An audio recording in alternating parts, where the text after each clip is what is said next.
యేసయ్య నా కోసం ఏది చేసినా మంచే చేస్తాడు అని నమ్మండి. మీరే చెప్తారు, నిజంగా నా యేసయ్య ఉన్నాడు, నిజంగా యేసయ్య నా జీవితంలో కార్యం చేశాడు అని మీకు మీరే చెప్తారు.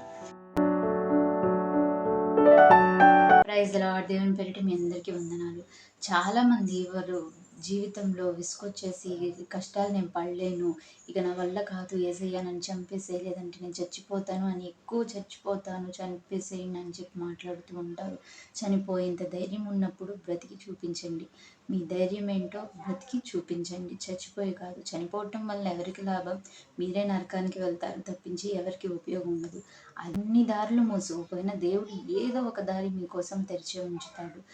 ఓపికతో ఉండి దాన్ని ఆలోచించండి, ఎక్కడ నాకు అవకాశం ఉంది అని దాన్ని బట్టి ముందుకు వెళ్ళండి. దేవుడు మీకు తప్పకుండా విజయాన్ని ఇస్తాడు. అంతేకాని ఇక అయిపోయింది నా లైఫ్ ఇంతే అనుకుంటే, మిమ్మల్ని నమ్ముకొని మీ వెనక ఎంతోమంది ఉంటారు, మరి వాళ్ళేమనుకోవాలి? చచ్చిపోవడమే అన్నిటికీ సొల్యూషన్ కాదు. కాబట్టి బ్రతికి చూపించండి. అన్ని దారులు మూసుకుపోయాయా? ప్రార్థన చేయండి. యేసయ్యా నాకు ఒక దారిని తెరువు, ఏదో ఒక దారిని నాకు చూపించు, నేను బ్రతుకు సాగించడానికి నాకు ఏదో ఒక మార్గం చూపించు అని చెప్పి ప్రార్థన చేసి వేడుకోండి. తప్పకుండా దేవుడు మీకు దారిని చూపిస్తాడు. ఇంతే చెప్తారులే, అవి జరగవు అని అనుకుంటే, మీరు అలా అనుకుంటే అలానే జరిగిద్ది. మీది బైబిల్లోనే ఉంది కదా, విశ్వసించు ప్రకారమే నీకు అవునుగాక అని. మీరేం విశ్వసిస్తున్నారు? ఇది ఇంతే, ఇది జరగదు, ఇది అవ్వదు, వాళ్ళు అంతే చెప్తారులే, వాళ్ళు ఇంతే మాట్లాడతారులే అనుకుంటున్నారు కాబట్టి మీకు అలానే అవుతుంది. లేదు, ఇది జరిగిద్ది, నేను నమ్ముతున్నాను, దేవుని మీద విశ్వాసంతో, దేవుని మీద నమ్మకంతో నేను ఇది నమ్ముతున్నాను, ఇది తప్పకుండా జరుగుతుంది. ఇదిగో వీళ్ళు చెప్పారు కదా, ప్రార్థన చేసుకోమని చేసుకుంటాను, దేవుడు నాకు దారిని తెరుస్తాడు, నాకు దారి చూపిస్తాడు, నేను బ్రతకటానికి నాకు ఒక మంచి మార్గం ఏర్పాటు చేస్తాడు అని చెప్పేసి మీరు నమ్మినట్లయితే, మీరు ఏదైతే నమ్ముతారో అదే జరుగుతుంది. మీరు దేవుడు నాకు మంచి లైఫ్ ఇస్తాడు అని నమ్మినట్లయితే తప్పకుండా అదే జరుగుతుంది.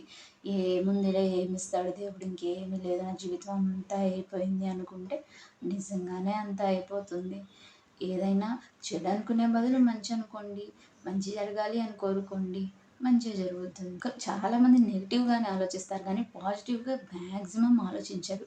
ఒక్కసారి ఈరోజు నేను చెప్తున్నాను కదా, ఒక్కసారి పాజిటివ్గా ఆలోచించండి. మీ లైఫ్లో ఏదన్నా సిచ్యువేషన్ వచ్చిందనుకోండి, దాని గురించి మీరు నెగిటివ్గా కాకుండా పాజిటివ్గా, నాకు ఈ సిచ్యువేషన్ ఎదురైంది, నేను దీని గురించి పాజిటివ్గానే అనుకుంటాను, ఇది నాకు మంచికే వచ్చింది, మంచే జరుగుతుంది అని మీరు నమ్మండి. అది ఎటు తిరిగైనా సరే మీకు మంచి అవుతుంది తప్పించి మీకైతే చెడు జరగదు.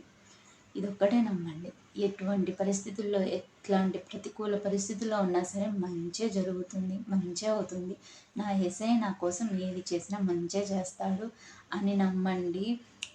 మీరే చెప్తారు, నిజంగా నా యేసయ్య ఉన్నాడు, నిజంగా యేసయ్య నా జీవితంలో కార్యం చేశాడు అని మీకు మీరే చెప్తారు. ఏమైతే ఎవరో చెప్పట్లేదు, నా జీవితంలో నేను ఎన్నో అనుభవించాను, అట్లానే మీకు చెప్తున్నాను. చెప్పాలి. ఇప్పుడు నేను దేవుణ్ణి తెలుసుకున్నాను, దేవుణ్ణి తెలుసుకొని దేవుడు నా జీవితంలో చేసినవి నేను అనుభవించాను. ఓకే, నేను ఒక్కదాన్ని తెలుసుకోకూడదు కదా, నాకు లాంటి వాళ్ళు ఎంతోమంది దేవుడు అంటే తెలియని వాళ్ళు ఉన్నారు, వారికి కూడా చెప్పాలి అనేది నా ఆశ. మనం నమ్ముకుంటుంది ఎవరిని? సజీవుడైన దేవుడిని. ఆయన ఉన్నాడు, సజీవుడుగా ఉన్నాడు. మనం చేసే ప్రతి ప్రార్థన వింటాడు, మనం చేసే ప్రతి ఒక్క పని చూస్తాడు. మన లోపల మనసులో ఏమనుకుంటున్నాం కూడా దేవుడికి తెలుస్తుంది. మీరు బాధపడుతున్నట్లయితే మీ బాధ కూడా తెలుసు, మీరు ఎందుకు బాధపడుతున్నారో కూడా ఆయనకు తెలుసు. కాకపోతే మీరు ఇక్కడ ఏం చేస్తున్నారు? మీరే యేసయ్యని నమ్మకుండా అడ్డుపడుతున్నారు.